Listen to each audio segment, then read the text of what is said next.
मान्यता है कि भगवान शिव के आंसुओं से ही रुद्राक्ष की उत्पत्ति हुई थी और इसीलिए हिंदू धर्म में रुद्राक्ष को बहुत महत्व दिया जाता है। दोस्तों, बता दें कि रुद्राक्ष का शाब्दिक अर्थ रुद्र का अक्ष है, यानी कि भगवान शिव की आंखें। और यह जैसा कि हम आपको पहले ही बता चुके हैं कि रुद्राक्ष की उत्पत्ति महादेव के आंसुओं से हुई थी। जब उन्होंने कठोर तपस्या के बाद अपनी आंखें खोली तो उनकी आंखों से जो आंसू धरती पर गिरे, उन्हीं से रुद्राक्ष की उत्पत्ति हुई।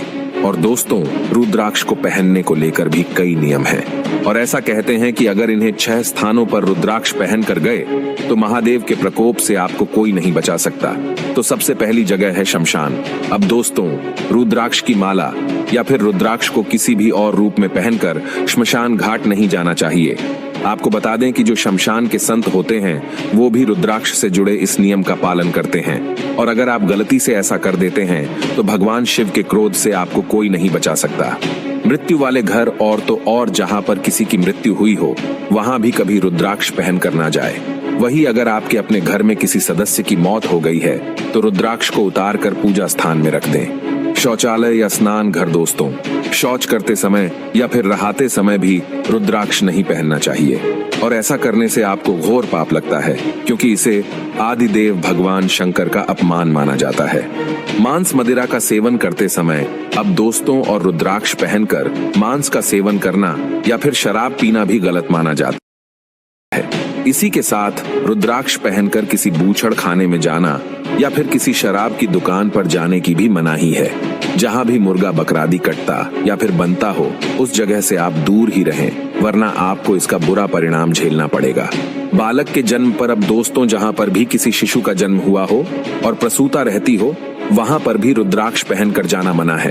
कहते हैं कि इन नियमों का पालन 1 माह तक करना चाहिए और ऐसी जगह पर रुद्राक्ष पहनकर जाने से रुद्राक्ष का असर खत्म हो जाता है। शयन कक्ष वही सोने से पहले भी रुद्राक्ष को उतार कर सही जगह रख देना चाहिए। सोने के समय जहां माला के टूटने का अंदेशा रहता है वहीं से रुद्राक्ष अशुद्ध होता है और उसका तेज खत्म होता जाता है। आइए अब ये जानते हैं कि रुद्राक्ष की माला को पहने कैसे। और दोस्तों, आप इस माला को सोमवार, पूर्णिमा या फिर अमावस्या के दिन पहनेंगे तो आपके ये दिन अच्छे गुजरेंगे। वही अगर आप इसे किसी धातु के साथ पहनते हैं तो आपको 2 गुना फायदा मिलेगा।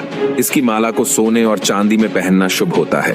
वही किसी और व्यक्ति की पहनी हुई माला कभी नहीं पहननी चाहिए। अब दोस्तों, अगर आप रुद्राक्ष पहनना चाहते हैं तो इस बात का ध्यान रखें कि इसे केवल अपने ही पैसों से खरीदे, किसी दूसरे द्वारा खरीदा गया या फिर उपहार में मिली हुई इसकी माला ना पहने।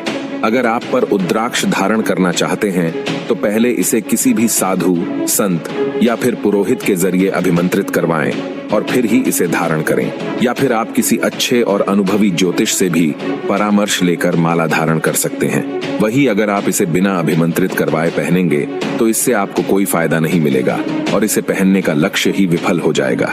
साथ ही रुद्राक्ष को पहनने से पहले जब इसकी पूजा करवाएं उसी दिन इसे पहन ले, वरना अगर आपने देरी कर दी तो फिर इसका असर विफल हो जाएगा और इसे धारण करने का कोई मतलब नहीं रहेगा।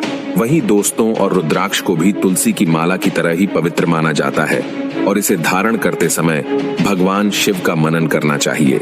इसके साथ ही शिव मंत्र यानी कि ओम नमः शिवाय का जाप भी करते रहे। रुद्राक्ष को हमेशा लाल या फिर पीले रंग के धागे में ही धारण करना चाहिए। कभी भी इसे काले रंग के धागे में ना पहने, इससे इसका असर शुभ नहीं होता और इसे हमेशा साफ रखें। इसके मन को में बड़ी ही आसानी से धूल और गंदगी जम जाती है, इसीलिए जितनी बार हो सके आप इन्हें साफ करें। वही अगर धागा गंदा या फिर क्षतिग्रस्त हो गया है तो उसे तुरंत बदल दें। जब भी इसकी सफाई करें, रुद्राक्ष को गंगा जल से पवित्र